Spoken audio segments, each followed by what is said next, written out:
शलोम everyone, आप सबका एक बार फिर से वेलकम है biblical to seeker Hindi YouTube channel में। जैसा कि प्रियो आप लोगों ने देखा होगा कि लिखा हुआ है कि 99% जो क्रिश्चियंस हैं वो कफारा या फिर प्रायश्चित किस प्रकार से करना है उसके विषय में नहीं जानते हैं। हमारे साथ में ब्रदर शंकु और ब्रदर रिकी भी मौजूद है। और भाइयों, आज मैं इसके ऊपर बात करने लगा हूं कि जो कफारा है, जो प्रायश्चित है, उसे अधिकतर क्रिश्चियन जो लोग हैं वो जानते ही नहीं है, वो समझते ही नहीं है। बेसिकली आपने सुना होगा कि हम जब कभी गुनाह करते हैं, जो भी बिलीवर्स लोग हैं, जो हम मसीही लोग हैं, हम ऐसा यकीन रखते हैं कि हमें जो है वो खुदा से माफी मांग लेनी है और खुदा में माफ कर देगा। जो थोड़े और समझदार क्रिश्चियन है वो समझते हैं कि हम जब गुनाह करते हैं तो यीशु के लहू में हम सब बचाए गए हैं, तो हम अपने गुनाहों की माफी यीशु के लहू में मांग लेते हैं। लेकिन परमेश्वर का वचन जो है वो एक सिस्टम के तहत है, मतलब कि एक उसका स्टेप है, पायदान है, और उस पायदान के मुताबिक ही व्यक्ति को इस बात का अंदाजा हो पाएगा कि उसे प्रायश्चित किस प्रकार से करना है।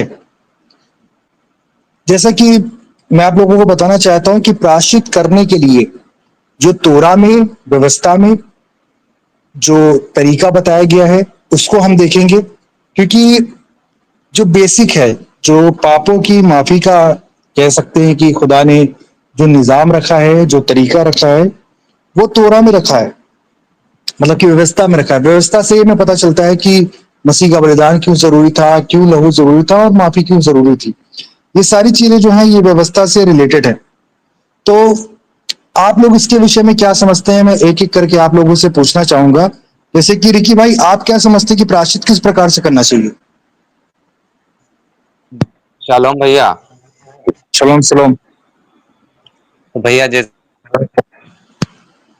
कर रहे हैं या हम हमारे जीवन में जो पाप हो रहे हैं, और हम परमेश्वर से जब उन पापों के लिए हम माफी मांग लेते हैं और उन पापों को हम करना बंद कर सकते हैं, इसी को हम प्रायश्चित बोलते हैं, एकदम जो नॉर्मल हम जानते हैं जिसको। ओके, तो ये आपका जहां तक व्यू है मेरा कि मानना ऐसा चाहिए। है।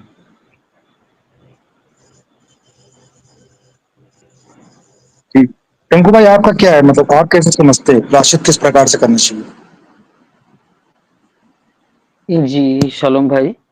जहाँ तक प्रायश्चित की बात है, हम देखते हैं कि प्रायश्चित क्यों करना ज़रूरी है और ये कहाँ से आया। हम देखते हैं कि आदम के बाग में जब हम देखते हैं, हम आदम ने पाप किया, तो वहाँ से प्रायश्चित का जो सिस्टम है वहाँ से शुरू हुआ है।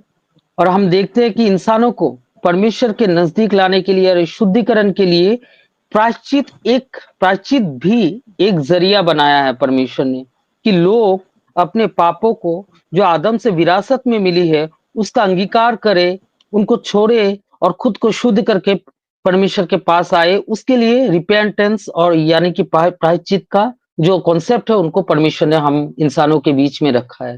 जी भाई, थैंक यू। जी, बेसिकली ये बात जो आप कर रहे हैं वो बिल्कुल सही है कि जो प्रायश्चित है वो परमेश्वर ने रखा है, और उसका जो व्यवस्था है, उसका जो कह सकते हैं कि जो शुरुआत है, वो हमें अदन की वाटिका से ही दिखाई पड़ता है। लेकिन जो बात मैं समझाने का प्रयास कर रहा हूँ, जो आप दोनों की व्यूज हैं वो भी अपनी जगह पर उसी पार्ट का कह सकते हैं कि एक निज़ाम है, एक तरीका है गुनाहों से माफी का। लेकिन मैं एक इंटरेस्टिंग बात बताने वाला हूँ जो कि बाइबल मुकद्दस से, और मैंने इसलिए ये टाइटल दिया कि 99% क्रिश्चियंस जो हैं उनको इस बारे में नहीं पता है कि उन्हें प्रायश्चित कैसे करना चाहिए। तो हम चलेंगे तोरा में, गिनती की किताब में, व्यवस्था में। तो वहां पर जब हम 5वें अध्याय में हम जाएंगे तो पांचवी आयत को पढ़ेंगे। लिखा है कि फिर याहवे ने मूसा से कहा, इसराइलियों से कहे कि जब कोई पुरुष या स्त्री कोई ऐसा पाप करके जो लोग किया करते हैं याहवे का विश्वासघात करे, वह प्राणी दोषी हो, तब वह अपना किया हुआ पाप मान ले, पूरी क्षतिपूर्ति में 5वां अंश बढ़ाकर अपने दोष के बदले में उसी को दे जिसके विषय दोषी हुआ है। परंतु यदि मनुष्य का कोई कुटुंबी ना हो, जिसे दोष का बदला भर दिया जाए, तो उसे दोष का जो बदला यहोवा को भर दिया जाए वह याजक का हो, और वह उस प्रायश्चित वाले मेढ़े से अधिक हो जिससे उसके लिए प्रायश्चित किया जाए। और जितनी पवित्र की हुई वस्तुएं इस्राएली उठाएं भेंट करके याजक के पास लाएं, वे उसी की हो। सब मनुष्यों की पवित्र की हुई वस्तु उसी की ठहरे। कोई जो कुछ याजक को दे वह उसका ठहरे। यहाँ पर हम एक सिस्टम देखते हैं। परमेश्वर ने हमें बताया कि हमें प्रायश्चित किस प्रकार से करना है। अधिकतर मसीह ऐसा करते हैं कि वो प्रायश्चित के लिए जाते हैं परमेश्वर के पास में डायरेक्टली, लेकिन खुदा का कलाम ये कहता है कि जब हम किसी के विरोध में पाप करते हैं तो हमें डायरेक्टली उसके पास में नहीं जाना है, खुदा के पास में। जिसके खिलाफ में हमने गुनाह किया है, जिस व्यक्ति के विरोध में हमने कुछ भी पाप किया है, इसकी क्षतिपूर्ति हमें करनी है, तो उस इंसान से हमें जाकर के सबसे पहले माफी मांगनी है कि आप हमें माफ करो, और जो हमने उसका नुकसान किया है उसका 5वां अंश जो है वो हमको भरपाई करना पड़ेगा। एग्जाम्पल के तौर पे अगर हमने किसी का 100 रुपए का नुकसान किया है तो हमें 10 या 20 रुपए जो है उसको 5वां अंश करके हमें देना पड़ेगा। एग्जाम्पल के तौर पे किसी व्यक्ति का, मान लीजिए कि इस समय पे हमने मोबाइल किसी व्यक्ति ने चोरी कर लिया। अब किसी व्यक्ति ने मोबाइल चोरी कर लिया, हो सकता है कि उस व्यक्ति को चेता आ गया कि यार हमने गलत किया है, तो वो व्यक्ति तो बेचारा पुलिस स्टेशन में चला गया, परेशान हो गया, रिपोर्टें करी, कंप्लेन करी, पैसे खर्च हो गए उसके उसमें। अब वो व्यक्ति जिसने चोरी की वो उसके पास में आया और कहने लगा कि भैया हमसे गलती हो गई, हमें माफ करो। तो उस चोर को जब वो अपने गुनाह को तस्लीम कर लेता है, मान लेता है, तो उस चोर को जो भी खर्चा हुआ है उस चोरी के बाद में, उस व्यक्ति का जो नुकसान हुआ है उसकी भरपाई करनी पड़ेगी। ये परमेश्वर का वचन कहता है, तभी उसको न्याय परमेश्वर बोला गया है। इसीलिए न्याय परमेश्वर बोला गया है। बाइबल की तालीम या बाइबल की जो शरीयत है, जो व्यवस्था है, वो इस्लामिक व्यवस्था की तरह नहीं है। अगर कोई अपने पाप को मान लेता है तो हमें क्षमा करने का अधिकार उसको है। पाप भी कई तरह की कैटेगरी है, पाप की भिन्न भिन्न तरीके की।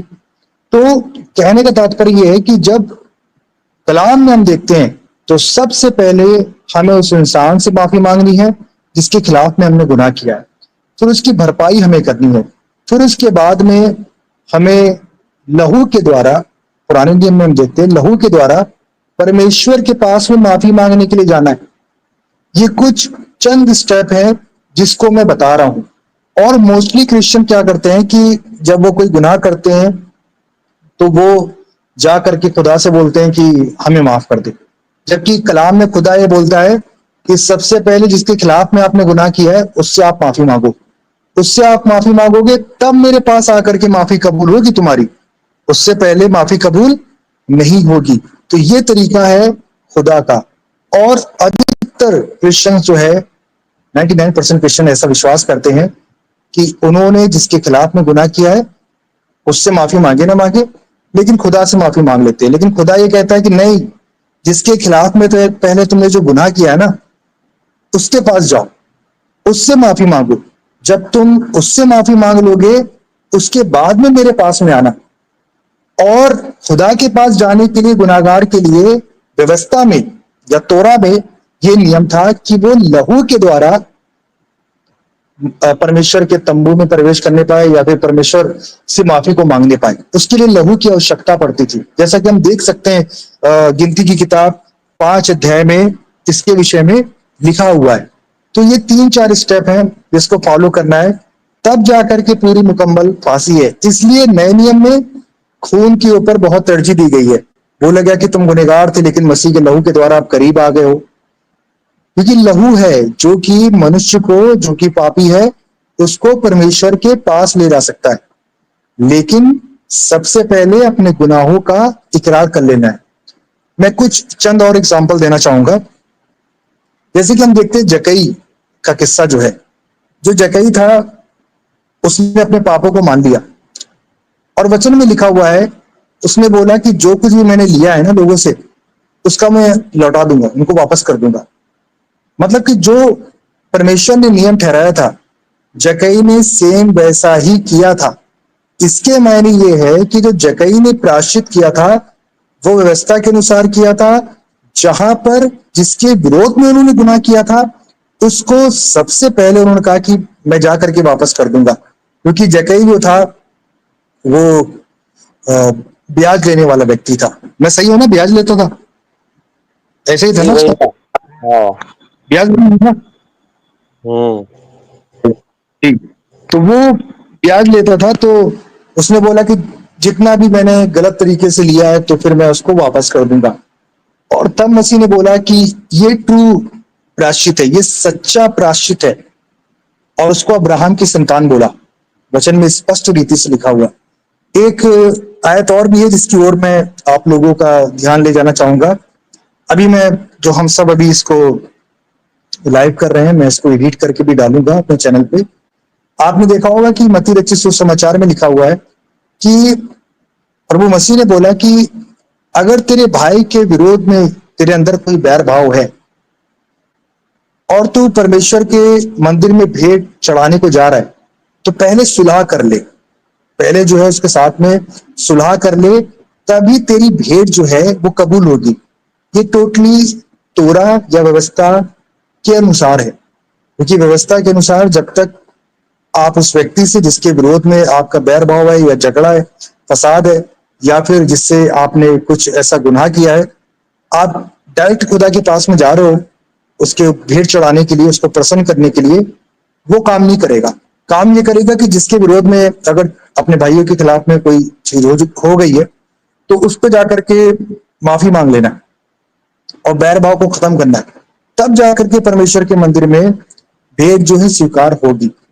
तो हम देखते हैं कि जो न्यू टेस्टामेंट है और चाहे ओल्ड टेस्टामेंट में, इसमें एक ही तरीका बताया गया माफी का। ऐसा नहीं कि अलग अलग तरीके हैं। लहू की प्राथमिकता रही है ओल्ड टेस्टामेंट में भी। इसीलिए लिखा हुआ है इब्रानियों की पत्री में कि पहले जो माफी होती थी वो बैल या फिर बकरों के लहू के द्वारा बताया गया, जो एनिमल सेक्रीफाइस होता था उसके द्वारा लोगों की माफी कराने का प्रयास किया जाता था। लेकिन जो प्रतिबिंब है, प्रतिबिंब ना तो बैल है, ना बकरा है, ना बछड़ा है, कोई एनिमल नहीं है, प्रतिबिंब है लहू। ये इंपॉर्टेंट चीज है। और मसाया ने क्या किया कि उन्होंने लहू को बहाया। लहू के द्वारा ही लोगों की पहुंच है। इब्रानियों की पत्री में इन बातों के ऊपर किसी वजह से तवज्जो दी गई, क्योंकि बेसिकली लोगों को ऐसा लगता है कि जो नया नियम है और पुराना नियम है वो अलग अलग है। नहीं, बात यह है कि प्रभु मसीह ने अपने लहू को दे करके तोरा या व्यवस्था की बात को ही पूरा किया। जो निजाम है, जो तरीका है, उसको ही अपनाया। लेकिन हमारा जो कफारा है, जो हमारी पहुंच है, वो एनिमल सेक्रीफाइस के द्वारा नहीं है। हमारी पहुंच जो खुदा के पास में है वो मसीह के जीवित बलिदान से है, ना कि भेड़ बकरी या फिर एनिमल सेक्रीफाइस में जो कुछ भी चढ़ता था उसके द्वारा है। तो कहने का मतलब ये है कि मसीह लोगों को ये बात समझनी चाहिए कि जो वो कफारा कर रहे हैं वो अनुचित है। एक तरह से पूरा कफारा नहीं है। कफारा करने के लिए पहले माफी मांगना जरूरी है, जिसके खिलाफ में गलती करी है उसकी भरपाई करना जरूरी है। फिर उसके बाद में जाना है सेक्रीफाइस की तरफ या लहू की तरफ। तब जाकर के परमेश्वर जो है उसको माफ करेगा। ये कुछ चंद बिंदु हैं जिसके ऊपर मैंने आप लोगों की तवज्जो डालने की कोशिश करी। बाकी आप भी कोई अपनी बात ऐड करना चाहते हैं तो ऐड कर सकते हैं। शंकु भाई। भैया मेरा क्वेश्चन पहले एक। जी जी बताएं भाई, बताएं। भैया ये तो आमने सामने अपन ने किसी के साथ कुछ गलत कर दिया तब माफी मांग ली अपन ने। हम्म। लेकिन अगर अपने किसी ने के प्रति मन में ले कुछ गलत बोल लिया, गलत विचार कर लिए, तो उस कंडीशन में किस प्रकार से प्रायश्चित किया जाएगा? हाँ, जैसे कि हम लोग मन में बहुत सारी चीजें सोचते हैं, उसके विषय में हाँ। देखो प्रभु मसीह ने बोला। देखो प्रभु मसीह ने बोला कि आपका जवाब जो है प्रभु मसीह ने दिया। उन्होंने बोला कि तुमसे कहा गया कि तुम हत्या मत करना। उन्होंने कहा ना कि तुम हत्या मत करना। अब ये था फिजिकल, किसी को मारना। लेकिन उन्होंने जी कहा कि अगर आप क्रोध भी करते हो ना अपने भाई के ऊपर तो आप उनका कत्ल कर देते हो। तो क्रोध कहां से उत्पन्न होता है? मन से ही उत्पन्न होता है ना। तो मन में जो भावनाएं उत्पन्न हो रही हैं, समझिएगा, लेकिन हमने किसी को हार भी नहीं किया है। मन में तो हम सोच रहे हैं कि हम किसी का गलत कर दें, किसी का बुरा कर दें, किसी को गाली बक दें, किसी के खिलाफ में कुछ भी कर दे, लेकिन हमने बेसिकली किया नहीं है। तो उसका प्रायश्चित जो है वो एक नॉर्मल सी माफी हो सकती है, जो कि प्रभु यीशु मसीह के थ्रू ही हो सकती है, क्योंकि बेसिकली हमने कोई ऐसा गुनाह हकीकतन तौर पे नहीं किया है। हमने जो है उसको सोचा है, उसकी तो हमें माफी मांगनी है। लेकिन अगर तो हम किसी के खिलाफ में कर देते हैं तो हमें उस व्यक्ति से भी माफी मांगनी पड़ेगी। ये मेरा जवाब है भाई। आप संतुष्ट हैं इससे? हाँ भैया, सही है। जी शंकर भाई।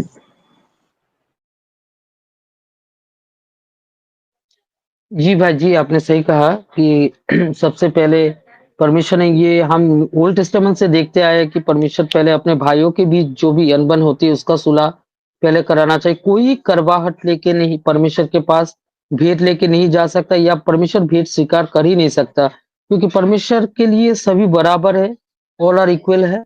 इसीलिए परमेश्वर चाहता है कि जो भी बैर भाव अपने मन में पाल के भेंट लेके आता वो स्वीकारोक्ति नहीं है। परमेश्वर के नजर में पहले अपने भाई से सुलह कर ले, उसके बाद परमेश्वर उसका भेंट को एक्सेप्ट करेगा। जो लेविटिकल प्रीस्ट है उनके नियम के हिसाब से हम देखते हैं कि इजरायलियों को बहुत बार हर साल उनको पश्चाताप के लिए